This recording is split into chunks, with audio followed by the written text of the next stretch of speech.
fact or fiction? It's becoming increasingly hard to tell. We're about to cross the threshold into a new world.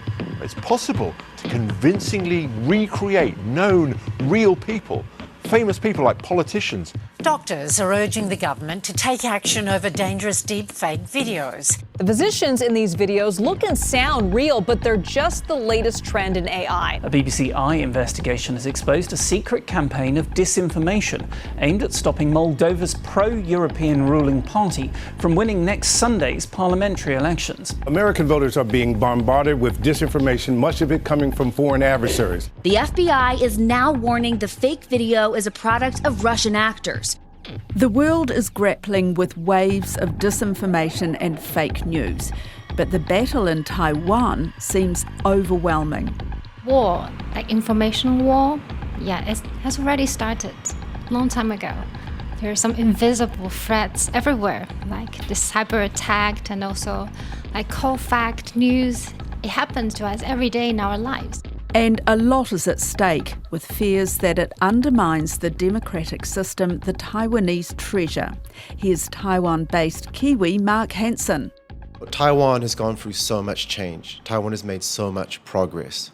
From a country that was under martial law right into the late 80s, Taiwan has developed into a thriving economy, a leader, an innovator in technology, an open democratic society, the first place in Asia with gay marriage, and there have just been so many improvements made here, and it's scary to think that all of that could just be washed away.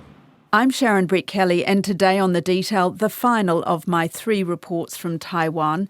I'm here to find out more about the disinformation swamping the country that many blame on mainland China, about the use of influencers, TV stars, so-called content farms and bots. Taiwan takes it so seriously, it has a Ministry of Digital Affairs. But what about outside of government? Well, I'm meeting 2 young people who are taking matters into their own hands with grassroots, groundbreaking programs that others around the world want to copy. Before we hear their stories, I'm with Kiwi Ron Hanson in his home in the city of Taichung. This is a really good independent news site. They do good reporting, it's independent. He's been living here for 20 years. With his brother Mark, he publishes an arts and culture magazine called White Fungus. We're watching Ron's favourite news show on YouTube. He's showing me how pro-China ads are creeping more and more into the programme. I think most people just watch clips these days, right? I don't know if people sit down to watch this in front of their TVs. Because, the media here, it's like the constraints are like more commercial constraints, just like in the West, rather than any sort of explicit controls. They just try and, at a minimum, try and watch 1 clip a day. Yeah. And sometimes I'll stop and look up a word and write it down, or, so I'm always just sort of like writing down characters. It's just like so you're learning the characters as well? Yes, I'm always just like writing stuff down, right? Just sort of, as I go.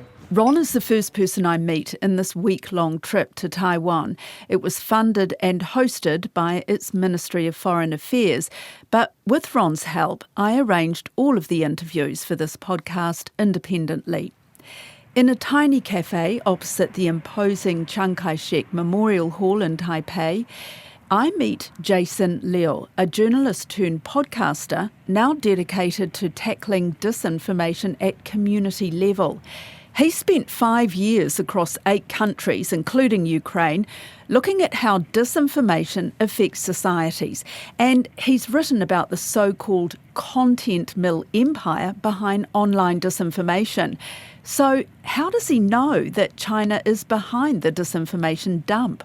So you have different ways to identify if they are pro-China or coordinated with pro-China actors, things like this. So if they are repeating the propaganda from state-sponsored media from mainland China, from China, then they are part of the coordinated behavior.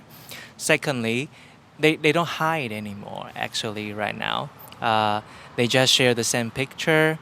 They use the state the state's press release, or they are really making money out of this news cycle. You can see also some business interests out of this sharing information or pushing propagandas. So I personally interviewed some of this so-called online army or PR agency who are doing this business. They told me it's really easy. Now with AI, everyone can do it. Everyone can repost like hundreds of messages every day. And if you want to earn some money from Chinese government or their process, you just need to have these contacts to understand who will be willing to pay for this. And then if you want to contribute to this campaign, online campaign, you should reach out or you just post the same thing with them. Then they will notice you are part of them. Then maybe next time you will get the funding or you got the so-called orders from their boss. Orders. Yeah, not only political interest from state-sponsored media organization or Chinese government, there are also business interests in the industry, PR agencies or any individuals who are willing to take this money. They can work with Chinese government because it's now so easy for everyone to buy the application, to buy bots, to buy accounts, to spread information. So you're talking about PR agencies and businesses within Taiwan, so Taiwanese businesses? Yeah, and also outside of Taiwan. Okay. I personally interviewed some of them based in Malaysia or Singapore. For those Mandarin-speaking cities or countries, it's so easy for them to get into the business because, I was in their Telegram group chat. So once you got it's actually you can Google and find that entrance to that chat. Once you're in the chat, you can talk to each other, share the business, and then maybe do it together if you want to. So it sounds like you spend a lot of time on this. Maybe too much. That's part of your job, isn't it? Yeah, first of all, this topic for journalists like us, it's a challenge for our business, for our industry. Because they are taking the eyeball from your audience and they are better than you sometimes, but they are spreading those low quality or even nonsense information. Secondly, it's more about personal reasons. My families, my friends, and my experience in 2018, I do know the real impact to users, to citizens out of this disinformation. Sometimes it's ridiculous. It looks like ridiculous rumors, but some people really buy in this. So in 2018, were you personally targeted? I would say I'm targeted as one of the LGBT community. At that time, the ruling party is the one support same-sex marriage bill, and the oppositions they attack. For example, they would say the president support this policy because they want to make Taiwan as an island for AIDS, because then the manufacturer for medicines, the hospital, they can make big money out of this. That's why they support this. And then when you walk on the street, when people recognize me or you show yourself as LGBTQ community, there are people shouting at you or saying, why are you ruling our society? Or why are you destroying the tradition of families? That happened to you? Yeah, and to happen to many of LGBT community, because at that time, the anti-same-sex marriage groups, they are also having their gathering, their campaigns, their PR campaigns on TV or offline. And the opposition parties stand together with them on the stage, on the street, on TV programs. So there are ordinary citizens. They don't really understand what is LGBTQ, but they watch the political parties they are supporting, saying this is something bad, and this is conspiracy from the ruling party. And so, but the majority of the disinformation that you're seeing now, or is it all of the disinformation you're seeing now, is driven from China? I wouldn't say all, but it's getting really obvious, especially for those has connection to pro-China groups or organization or political parties. They have so strong political interests, so they don't hide anymore. And unfortunately, there are media organizations or TV presenters work with them, sharing, echoing, spreading the propaganda or the disinformation together with them. Within Taiwan? Within Taiwan. Is it widespread? It's widespread. So we do have a project together with data journalists to analyze what are trending on YouTube channels. And we separate all the channels into 3 groups. One is for ruling party, one is pro-opposition, and one is among all none, in general. So you do see how the content from state media in China are spreading among all these groups. It's so obvious for everyone to recognize that, oh, these are actually from mainland China or from China, from state media, but now it's broadcasting in Taiwan TV channel. It's that obvious. And that's increasing all the time, is it? It's increasing all the time, and it's transforming itself in terms of behavior or into different platforms. I mean, you say that you aren't worried for the work that you do, and if they personally have a go at you, you see it as your own war. But, you know, if it's influencing the way a lot of people think, then surely that's damaging. It is.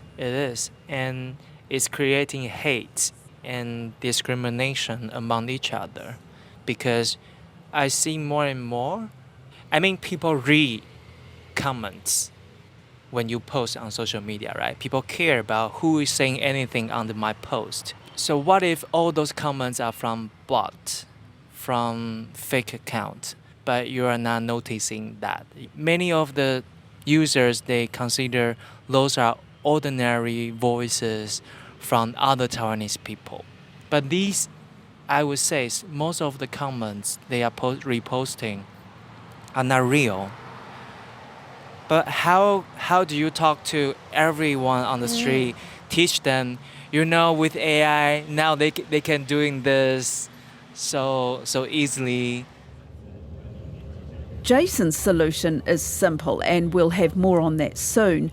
But now I'm tracking down Billion Lee of CoFact. It's an NGO that built a chatbot to fact-check and fight disinformation. Here, the editorial team works with volunteers in verifying news or content. Billion is in such hot demand, I go to the airport to meet her off the plane from Portugal and take a train ride with her before she rushes off to a hackathon weekend. It's all part of the battle against disinformation. So you've got all these hackers within the community, but what are you doing? You're trying to, crack any kind of disinformation or fake news? So in hackathon, people have different kind of idea, and they just pitch inside the hackathon, trying to engage, try to reach out to some contributor, like for example, designer, further engineers, translators, to improve their project. Can you, if I got my phone out, can you show me some examples? It's quite easy, I can show you. Okay. So our website itself, we show tutorial. So we're looking at your website now? No, it's a bot. We're looking at a bot. Okay. So that's a website. Mm-hmm. And you can post some. It's in English, or if you put it into. We provide English, Thai, and Korean, Japanese version. Okay. And we also show tutorial and all the content regarding what might happen on the internet.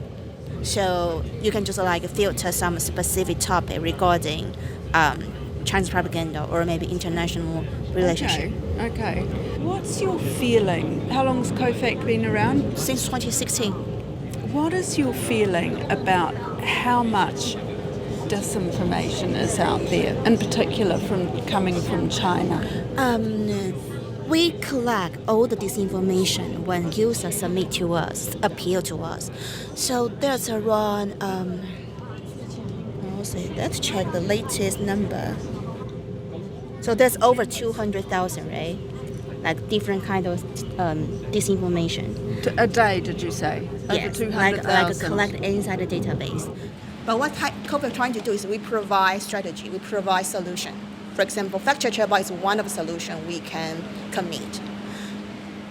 We don't want to be just like blaming on government or blaming on China, like why they provide so many disinformation. As an individual here, we need to do something ourselves. Be an activist, rather than just like a taker or maybe blaming on everything. So, how do you fund all of this? Oh, we are volunteer community. You don't get any government grants? No. Why not? We can't. So you can't be seen to be taking money from the government, or that you could be accused of propaganda. So in Taiwan, do you feel like you're winning? Do you feel like you're? For me, it's not a competition. No, I know. I don't mean it in such a way. It's a competition. But I suppose I was thinking, I am doing what I can do. I think that is a thing to believe freedom, democracy, or maybe love. Yeah. That's a value I want to lead to the next future. I guess what I'm trying to say is, do you feel like you're making enough of a difference? Or do you feel like I believe I'm making a difference. So that's the reason why I can keep it for a really long time. I'm working on it. I'm still working on it. In 10 years' time, do you think you'll still be doing the same thing? Yes, Taiwan still suffering from a lot of attack from abroad, so-called foreign interference. I think that's my responsibility to do something to protect this country.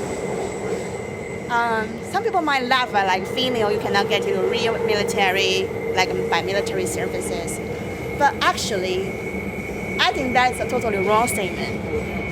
It doesn't matter what our agenda is. We can do anything if we want to do. And I think provide accurate information, provide energy, and having this kind of important network to make people understand Taiwanese people don't afraid of China. And Taiwanese people do have our hope to our democracy, to our freedom. It's not like they can use profit to purchase our idea. I mean, we are not purchasable. And also, we do have a value. We know what is important. We show the integrity. And I think that's what I enjoy and what I should do.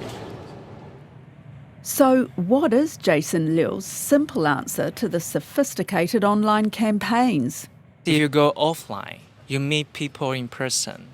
My friend and I, we are hosting more and more in-person events with children, with students, from elders, going to a temple, to a church. People are nice to each other, right? And that's more and more people in my generation, or the activists or media literacy practitioners. We are trying very hard to bring people offline to really meet each other.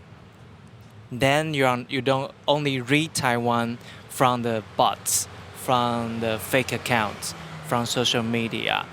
I think this is something we can do, and this is something we want to do more, because we do see, how impactful this is for us to understand each other. You are going to temples and schools and small community groups and talking to them about how to recognise disinformation and what they can do about it? Yeah, with different topic. For example, I was in Ukraine this March for interviews for 2 weeks. So after my trip, I publish articles and I do documentary and film screening in 7 cities. And we do book talk. We bring the authors to different cities and having conversation with the locals. Yeah, we are trying to, I would say, a creation of public space in different formats. Not like traditional public space, but in cafes, at online live streaming platform, or offline event or parties, things like this. And how are you funded? We don't get money. we sell tickets. Like everyone, if you buy a coffee or a drink, then you can come to the event. There's obviously a small group of you. You're not going to win this war, are you? What you just described, there was what I felt in 2017, my first big project about disinformation. I went to France and Germany, cover their election and see how Russians are influencing their election. I was alone by then, only with few friends. But now, my job is just to respond all the emails from schools in different cities and book clubs in different cities as well. You do see more and more self-organized, community-based organization or just civil groups in different part of Taiwan. They understand how serious it is right now with social platform, social media, so they need to learn more. So they will reach out to us, to our friends, to the experts, and then arrange all these events together. So of course it's not just me. We are pushing very hard, to send all these experts or speakers out to different corners in Taiwan. And it is actually the community over there. They are hosting this, I would say, trusted space for conversation like this. Yeah. Yeah. Is it enough though? I mean, if you're getting this onslaught of disinformation coming from China, what you're doing and what these other groups are doing, is it enough? I mean, are you going to win the war against, the disinformation war against China is what I'm saying. So we are now sitting next to Chiang Kai-shek Memorial Hall. So for people who understand the history in Taiwan, you would know there were almost 40 years of martial law in Taiwan. So the year I was born is the year the martial law had been lifted. Which year was that? 1987. So until now, we are still a young democracy. But what we learned from our past generation, you don't ask if you can succeed when you fighting for your own rights or for your own good. For us, it's more about we need to do this to protect ourselves, to protect our family, our friends. It's not like we are setting the goal and we have KPIs, we need to accomplish something. I don't see an end on this, but we are going on the way, and I think that's good. I emailed the Chinese embassy in Wellington with questions but got no response. My trip to Taiwan was hosted and funded by its Ministry of Foreign Affairs. The Detail is a newsroom production funded by RNZ and NZ On Air. Alexia Russell produced this podcast. Phil Benj engineered it. Thanks to Billion Lee, Jason Liu and Ron Hanson. I'm Sharon Brett Kelly. Mā te wā.